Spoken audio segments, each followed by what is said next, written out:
What's the brand new bike doing on the lift already? Let me show you. So my brand new 2025 CFMoto Ibex 450 has 230 miles on it.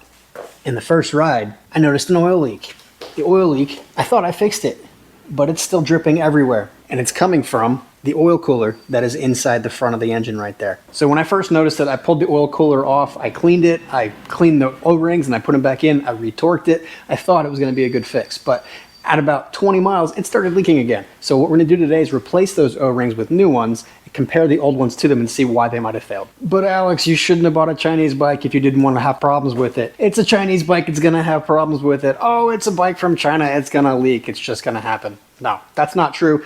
That is not necessarily the case. This is just a brand new bike. It's got some quirks to it. It's working itself in. That's why the dealerships and the manufacturers say to get it serviced at the dealership within 600 miles. The first service, they go over things like that. They make sure that there are no leaks, that the bolts are in the right correct torque order, that everything's working the way it should. Do your services, pay attention to your manual. All those things are there for a reason. It's not because it's a bike made from China. If you're new to the channel, welcome. My name is Alex with WeRideTwo. I do all kinds of things motorcycle related, not just how-to content, but I also talk about dirt bike facilities, I talk about e-bikes, I talk about street bikes, I do reviews, all kinds of stuff to make you more informed as a motorcyclist. I want to give a shout out to the guys at Iron Supply in Katy, Texas.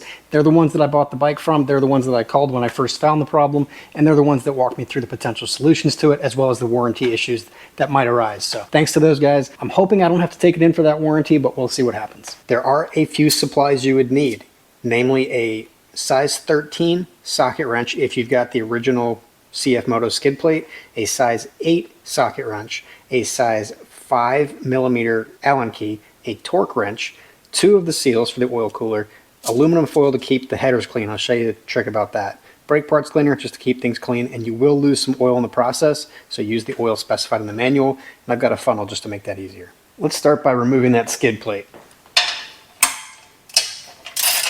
There are only 4 bolts to take care of that one.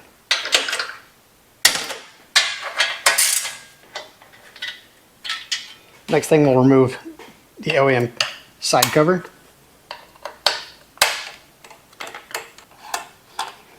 You can probably get away with just removing from the one side because there's only 4 bolts you have to access, and you can get to it pretty much from here, but I'm going to remove the other side just in case too. Some of these bikes have been having oil consumption issues where they're burning through the oil.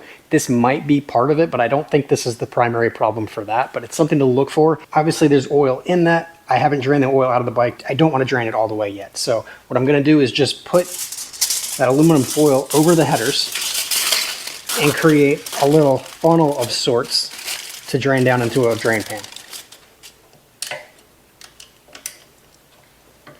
Then we loosen the 4 bolts to hold that in place.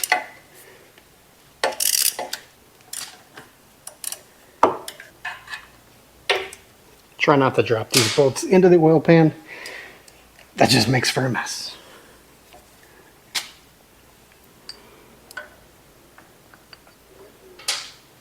So this is what the inside of the oil cooler looks like. You've got passage that goes through, and there's just a heat sink on the front. While that drains out, I'm going to clean off the oil on this just so I have a good clean face using that brake parts cleaner. Should go without saying, but do not get this in your face. This will burn your eyes really, really bad. I should be wearing gloves too, but for the record, this would be covered under warranty. I did talk to the service team at the dealership that I got the bike from. I just wanted to make some content for you guys so that if you're in this problem and you want to fix it yourself, you can, but you could always just take it back to the dealership. There's a 2-year warranty on these bikes, so if there are any leaks or problems, contact your dealer and they can help you out. Just going to clean off the front a little bit. I don't necessarily want to use brake fluid on this because I don't want to get brake fluid into the oil passageways and contaminate the entire engine. These are the O-rings that create the seals. We're going to have to pull those off. That's what we're going to replace. So check this out. This is a piece of glass. This is actually a window I'm going to put in my van at some point, but the glass itself is flat. This is the oil cooler. Let's see if you can hear this.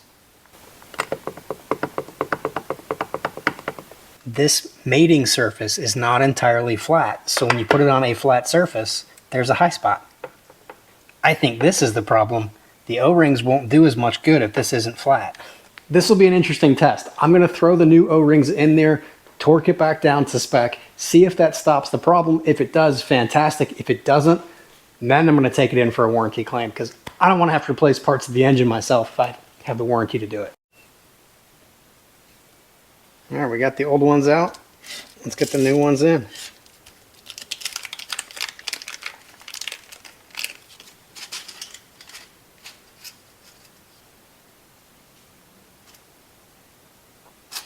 There's still a little bit of oil dripping out, so what I'm doing is just creating a nice seal on the O-ring itself. There's really only one way to put this back in. The big part goes in the bottom, the little part goes on top, and the 4 bolts go in the 4 holes. Having small hands does help with this. If you need more clearance, you can pull the oil filter off, but you shouldn't need to do that. Let's pull out the aluminum foil. No sense in having it there now. Try not to make a mess with it. Now we can torque these down and then clean underneath of it. So these 4 bolts are at 10 Newton meters or 88 inch-pounds of torque. You do want to do a crisscross pattern on these too. Start in one corner, go to the other corner, but on the top or bottom, so the opposite. All right, now we're good to clean it.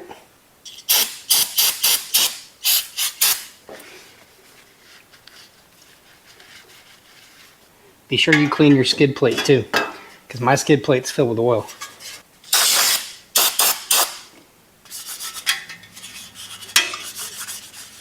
Before you start it, be sure to check your oil level. I'm actually still within the regulated areas within the lines, so I have enough oil. I didn't lose enough that I need to top it off at all, so I'm good to go.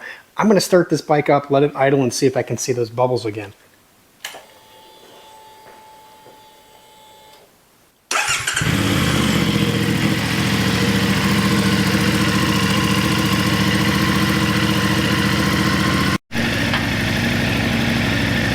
So I'm not seeing any leaking. There's a little bit of residual. There is a little bit of residual. I'm not seeing the bubbles that I saw before, so I think that the O-rings might have done their job. What I'm going to do is take it for a ride, see if I can have it leak more from there. If it does leak more, like I said, I'm going to take it back to the dealership that I got it from and have them do the warranty work on replacing that cover.